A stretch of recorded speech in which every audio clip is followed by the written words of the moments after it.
Hello and welcome to the start of Fantasy Football Scouts Euro 2024 coverage, content for the next month. I am going to be with you as your host and take you and tell you everything you need to know about Euro 2024, how to play, chip strategy, team selection, team reveals for some of the biggest fantasy football content creators. We're going to have a great time and we're going to make sure that we know everything we need as we approach the tournament and then throughout the tournament. Today, I'm going to be on my own for a reason. I'm just going to go through the basics of how to play. I'm not going to patronize you. You know how to... My lighting's already falling down. This is a fantastic start to my YouTube career. I'm not going to patronize you. I'm not going to tell you how to download the app or how to Google the right words to get to Euro 2024 Fantasy. Just Google that and you'll work that out. But I will tell you the rules. Because if you've ever played something like Fantasy Premier League, this game is a little different. You're going to be at a big advantage, though, if you've ever played UCL Fantasy. That game is quite similar to this game, as you're going to find out.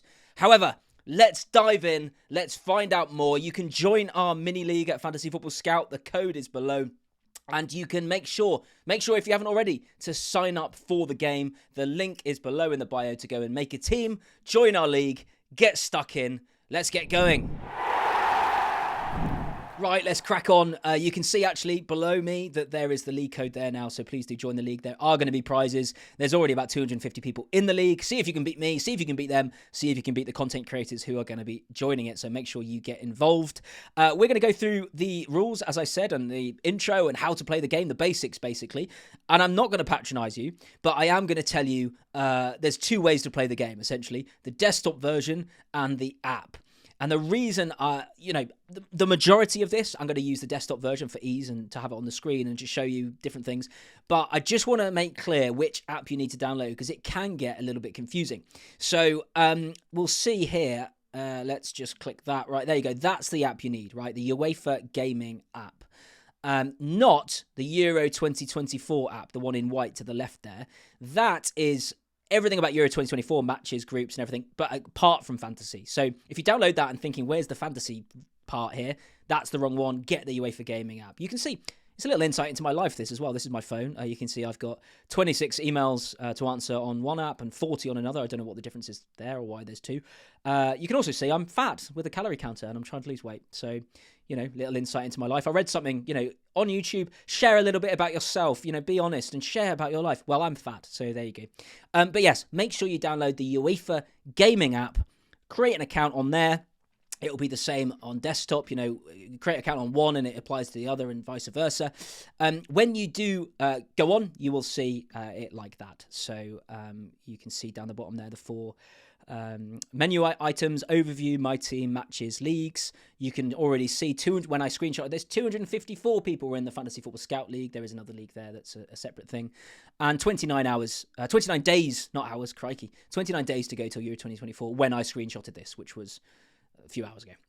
So that is the app you need to download. Make sure you are doing that. But let's move on to the desktop version and I'll tell you the basics. We're going to go through, I've got some things written down here. Logging in and creating a team, the budget, how many players, how match days work, how captains work in this game, which is very different, key thing, how substitutions work, a key thing, how the chips, what the chips are and when best to use them, maybe not when best to use them, we'll do that in a different video, scoring points, and we're going to finish off with just some key tips about playing this game, because there's a few things that if you think smartly, you can gain a real advantage. So let's move on to that. So here we go. This is the desktop version of the game, the website. This is, just for clarity, UEFA.com/Euro 2024. So this is the main page for the tournament. Now, what you want to do from here is, again, I don't want to patronize you. You could probably work this out, but gaming, click that and click fantasy football, right? There's so much going on this site, but anyway, that'll get you to here, okay? And you can see immediately a blank squad of 15 players that you're going to need to fill before the tournament, and a budget of 100 million euros. So same as most fantasy games. Again, I'm not going to patronize you. For now, all I'm going to do is click autofill. And you see straight away, it fills it, uses all your budget, and it can do that automatically. That's obviously not the team I'm going to end up with, but that's the team that I'm just going to fill it so that I can create an account, right?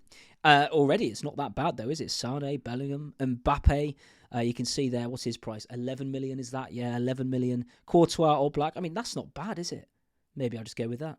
No, I won't. But you then click continue. There's your team. Again, you can click continue at that point. You can move players around if you want, but at this point, there's no point doing that because we're not getting onto kind of thinking that in depth yet. We're not setting up our team ready for match day 1, 29 days before the tournament. But just click continue. You can pick your captain.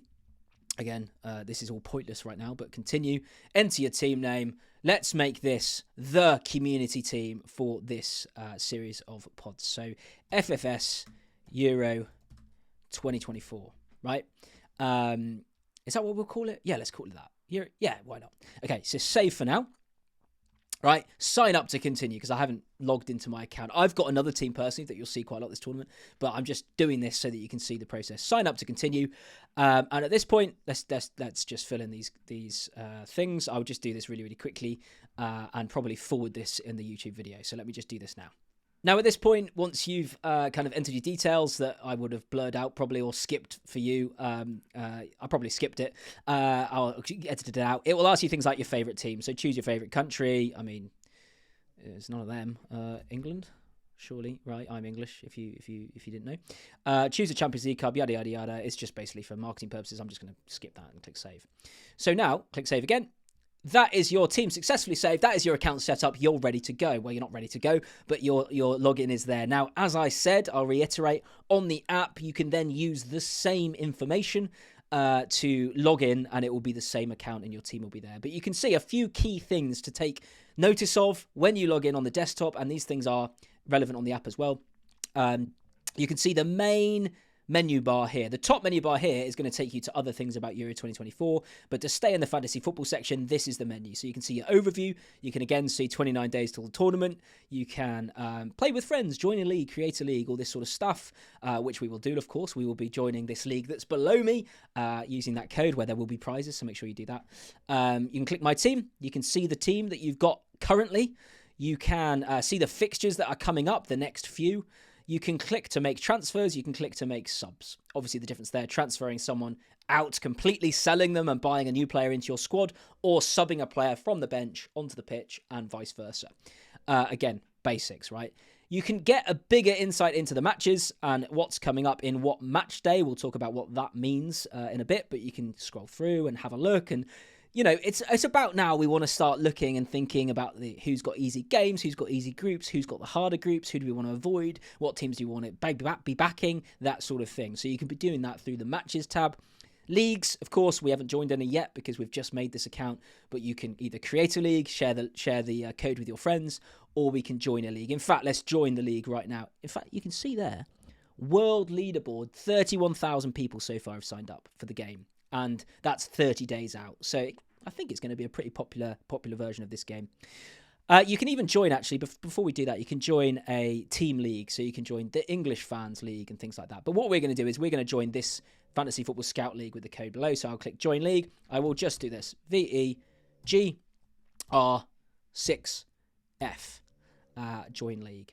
Now, by the way, if you're listening to this on audio podcast, obviously I'm talking through a screen full of stuff and it's going to be a bit tricky for you to follow. So do watch this on YouTube as well. Of all the videos I'll do this month, this is probably the most visual, but I will try and do my best to explain as I go in a audio podcast friendly sort of way. So obviously I've said we've logged in, we've created an account, we're on in the fantasy football section, and we're going through the tab of menu. There's been overview, my team, matches, leagues, and then we come. In fact, I'm going to skip rules for a second because that's what we're going to be talking about.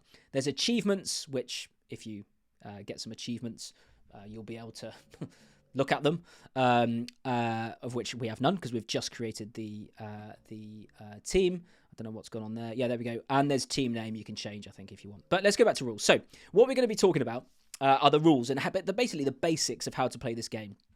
And I've already mentioned 15 players, £100 million budget. You can't go over the budget, of course. A few other things to notice. Like Fantasy Premier League, you can only pick a maximum of 3 players per team. Now, this does change as the tournament goes on, but for now, for the group stage, a maximum of 3 players per team. as you go through the tournament, I think the round of 16, you can pick 4, maybe the quarterfinals 5. It goes up for obvious reasons. There's less teams, so that number has to go up. But for now, 3 per team. So you can only have 3 English players, I'm afraid, if you're English, because we've got a team full of talent, so you might want more. You can only have 3. The next thing to say is, what is a match day? Because people can get confused on this. This is where this game differs quite a lot from some other fantasy games. A match day isn't just a calendar day. It's not just like Monday is match day 1, Tuesday is match day 2. A match day is a round of fixtures. So if we go matches here, you'll see on the screen, you can click match day 1. Again, if you're listening to the audio podcast, you can play along, or you can just listen to this. I'll try and explain as best I can. You can click match day 1 tab, and it will show every team's first game. And that is match day 1. So that actually, match day 1 actually covers 1, 2, 3, 4, 5 days. So match day 1 is 5 days. It kicks off on Friday the 14th of June with the first fixture, Germany versus Scotland. Then on Saturday there's 3 fixtures. Sunday there's 3 fixtures, including the England game. Monday the 17th there's 3 fixtures. And then Tuesday there's 2 fixtures on the 18th of June. That is match day 1. Now, you want to be picking players who play a match day 1. But one thing you want to be doing is making sure you have a player playing on every day of the week. You don't have to, but there's a benefit to that I'll explain now. Because what you're going to do, let's go back to my team here, for example. So you can see this is an auto-pick team. I didn't have any say in this. I've just left it like this, but let's look at it. What we're going to want to do is you can click here, there's a little 3-line option on the left of the pitch that you can click, and it brings up various options of the data you're going to see about the players on the pitch. There's price, fixtures, total points, and date. The first thing we're going to do when we get our auto-pick team is click date. And we're going to look at the dates of when the players are playing. Because what you want to do is put on the bench the players who are playing later in the week. And that is because of the way that substitutions work in this game. It's the same as Champions League fantasy, if you've played that. But basically, there's an element in this game of stick and twist. If you've ever played Pontoon, what it is, when you played when you were younger, or Blackjack or whatever, you get, I'm showing my ignorance here. You get 2 cards and you got to get to 21. And if you go 22, you bust. And are you going to stick or twist? There's an element of that to this game, because let's look straight away. We see Mbappe plays on the 17th. Giroud plays on the 17th. Depay plays on the 16th. Sane plays on the 14th. Yada, yada, yada, right? We've got someone here on the bench, Pascal Gross, who I think it's just announced is in the Germany squad, or at least the preliminary one.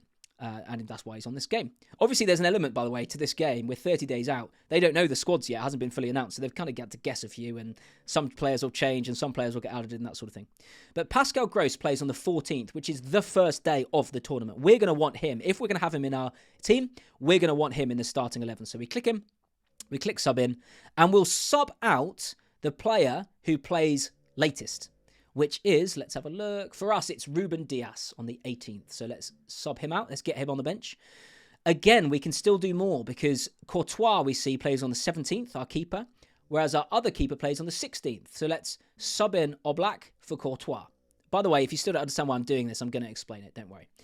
Christian Eriksen plays on the 16th. Let's sub him in and sub out Giroud, who plays on the 17th. And then Frankowski plays on the 16th, whoever he is. Hopefully I'll learn over the next month before the tournament. He may be incredible. Looks like he plays for Poland. We're going to sub him in and sub out Mbappe. Right? By the way, I keep looking like this over to the other side because I've got it on the big screen in front of me. So I'm going to click confirm at that point. Now, you might be thinking, what on earth have you done that for? Why on earth is Mbappe probably the most expensive player I have? He is the most expensive player in my team and one of the best players in the tournament, favourites for the Golden Boot. Why is he on the bench? It's because of this. If, say, the first game happens, Scotland-Germany, and my 2 players here, Leroy Sané, Pascal Gross, they're the only 2 I've got playing on that first day. But before that game, I need to lock in my team for match day 1, which again consists of 5 days.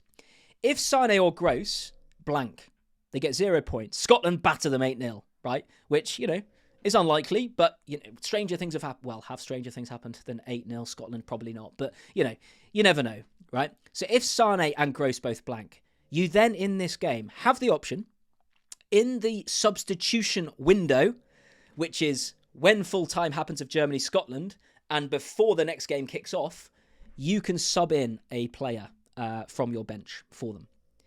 Now, in this example, you wouldn't have to do it straight away in the first substitution window, because the next player you've got playing from your bench is the 17th. So you could wait until the 16th, the end of the fixtures on the 16th, and then make the transfer if you want. You could see who does worse. You wouldn't want, say Sane got 3 points and you think, well, I'm going to take him out. You wouldn't want to do that straight away. You're going to want to wait till the 17th at least and see how your other players do, because someone might get a 1 and it's better to take them out, right? But if, say, Sane got 1 and we brought Mbappe in, so we'd sub him in, we'd take Sane out. Sane would then be, his points would go from your total. Say it's 1 point, so it's not a big disaster.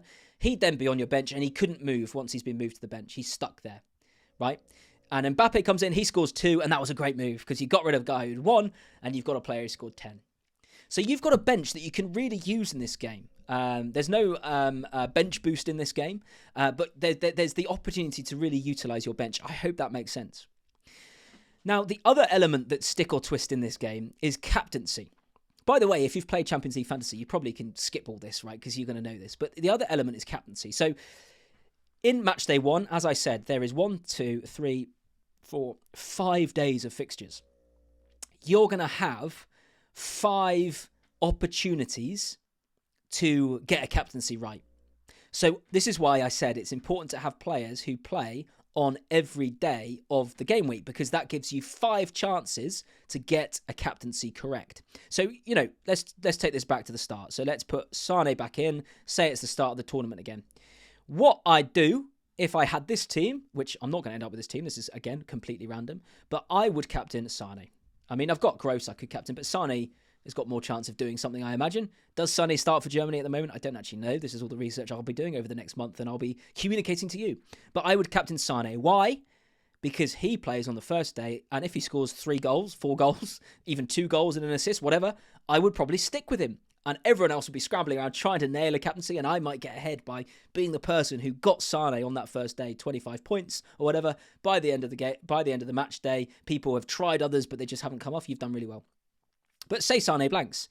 At that point, you would move the captaincy to one of the players here who play on the second day. So on the second day, you've got Hungary versus Switzerland, you've got Spain versus Croatia, you've got Italy versus Albania. So if I look at my team here, have I got any players who play on that day? Do you know what? I'm not sure I do. Let's have a look at dates here. I can't quite see what I'm looking at. Have I got any players who play in the 15th? Oh, yes, I do. Orsolini, right? So Orsolini would be my captain because he's the only option I've got. Or Vida at the back for Croatia. So I choose one of them and I move the captaincy to them. Again, you either hit it and you stick, or you don't and you get 3 more chances. That's relatively clear. Now, just to be clear on the actual time you can change the captaincy, it's not after every single game. It's after each day. So on Friday, 14th of June, there's only one fixture, Germany, Scotland. So at the end of that day, you can change your captaincy and you can make substitutions. On the Saturday, then you're in Saturday and it's locked for the day. But at the end of the day, you can make substitutions, right? So it's each day you can make substitutions using the 15-man squad. But you can't make transfers.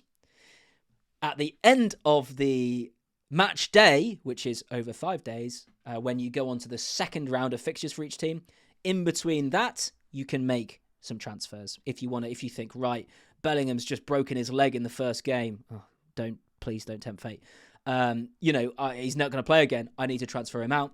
You can make transfers. And I think, in fact, let's find out. How many transfers do you get? I think it's 3, but let's have a look. So I'm going to read the rules here. Again, if you're listening on audio podcast, you can always, everything I'm explaining is explained really clearly in the rules tab of the app, of the website, so please make sure you're looking at that as well. But let's go here, let's go transfers, and you'll see here. So before the tournament starts, obviously you've got unlimited transfers up until that first deadline. It's 2. So it's 2 per match day.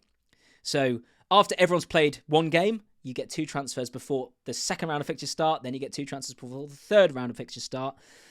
Then before the round of 16, so at the end of the group stage, we're going to know who's gone through. You get unlimited transfers again. So it's like a wild card. You get to change everyone in your team before the knockouts begin.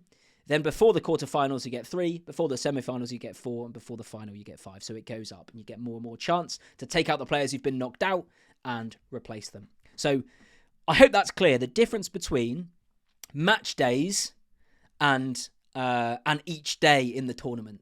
So it's a really fun element. I really like this game format because it gives you the ability to take a little tip for you, by the way, and a lot of people use this in Champions League fantasy, is if I just go back to the team here, make sure that when you start, it's worth taking a risk on the first couple of days of your captaincy because you've still got 3 chances. You know, if I look at this team here, I always know I've got Mbappe playing towards the end of this match day on the 17th. Is it the 17th? No, when's he play? He plays on the... Where from? Oh, yeah, it is the 17th. They're playing Austria, right? So I know on the Friday, the Saturday, and the Sunday, I could, go for something really differential, which is the term for a player who's low owned and can make a real difference to your rank. If you nailed it, I could go for Vida at Croatia and he might score a hat-trick and you've absolutely nailed it. No one else captained him and you've got all these points. It's worth taking a risk at the start and then slowly reducing that risk.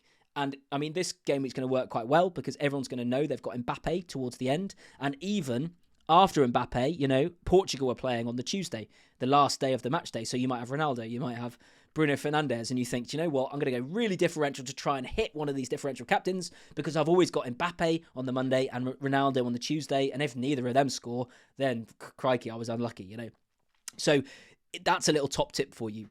You can start risky with the captaincy. Now, so what are we talking about? This is a lot of information, I know, so I hope it's becoming clear. We're going to take a quick break, actually, and we'll come back to discuss the chips you're allowed, how points are scored, and then some more top tips for how to play the game. Let's take a little break.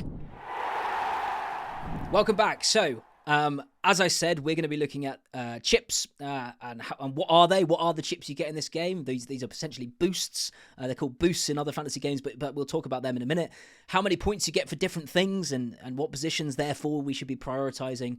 But quickly, just off what I said before about the substitutions and the transfers and things like that, I'm just going to... this is, again, on the actual website. If you click the rules section, you'll find these tabs on different things that go into more depth on these rules. I hope I've explained them clearly, but these go into more depth. So if I click subs here, you'll see.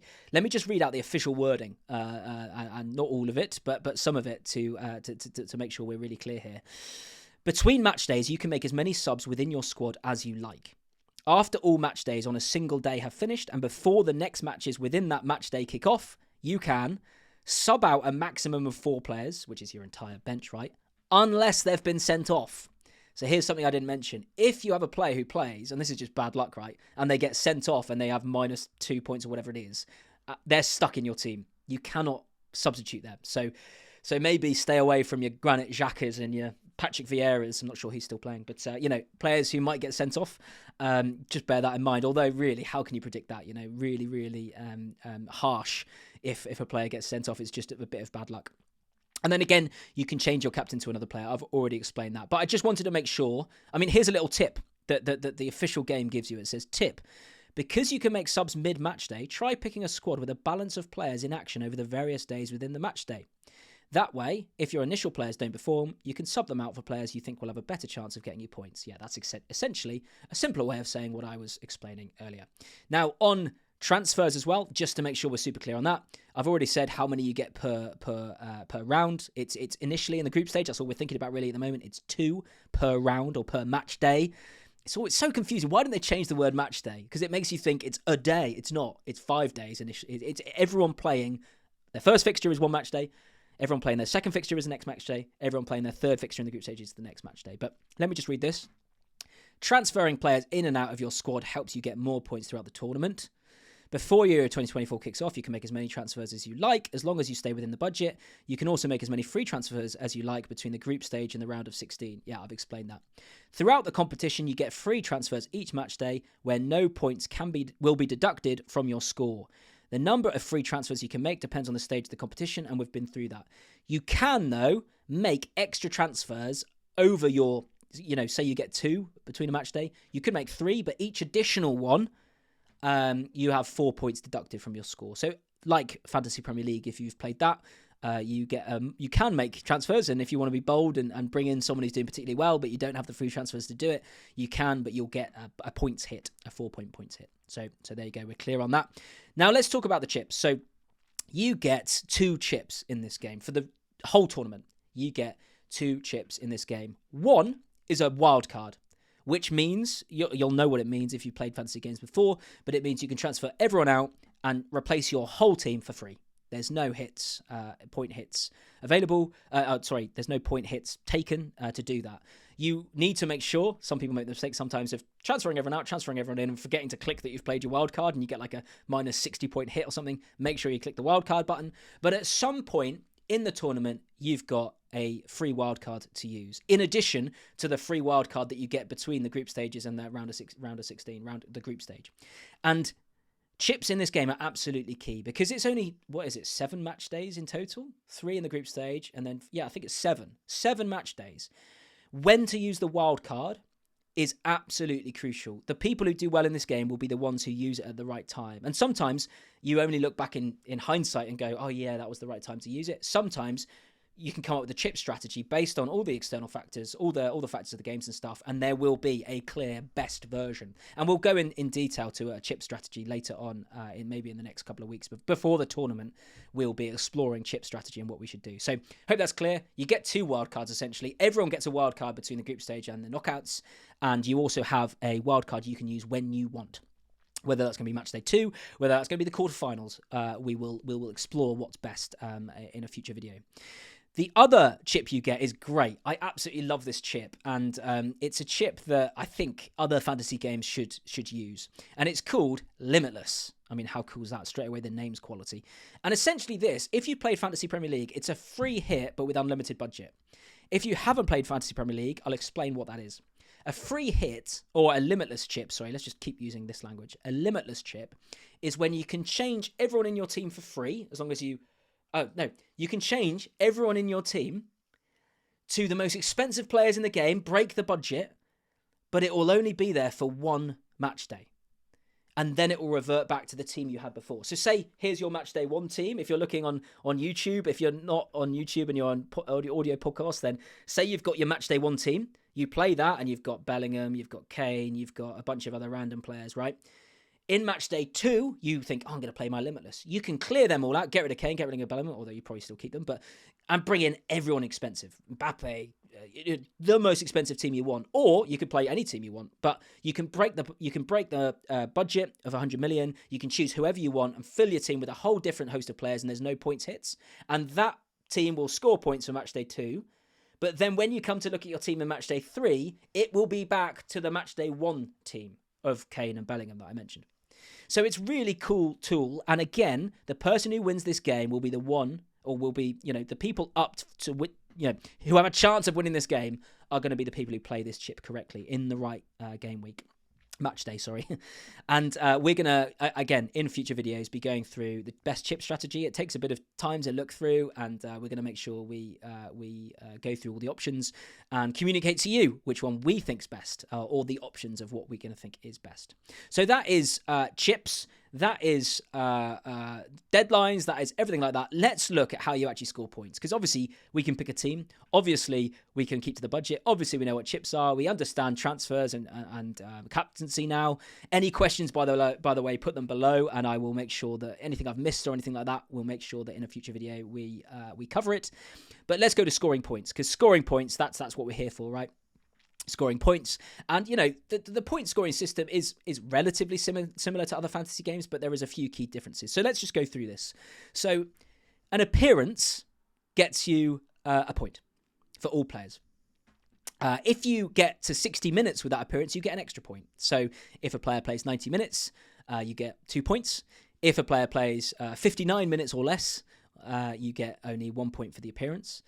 If you score a goal from outside the box, you get a bonus point, right? So you don't only get a point for a goal, which we'll talk about in a minute what that is. I think it's 6 points.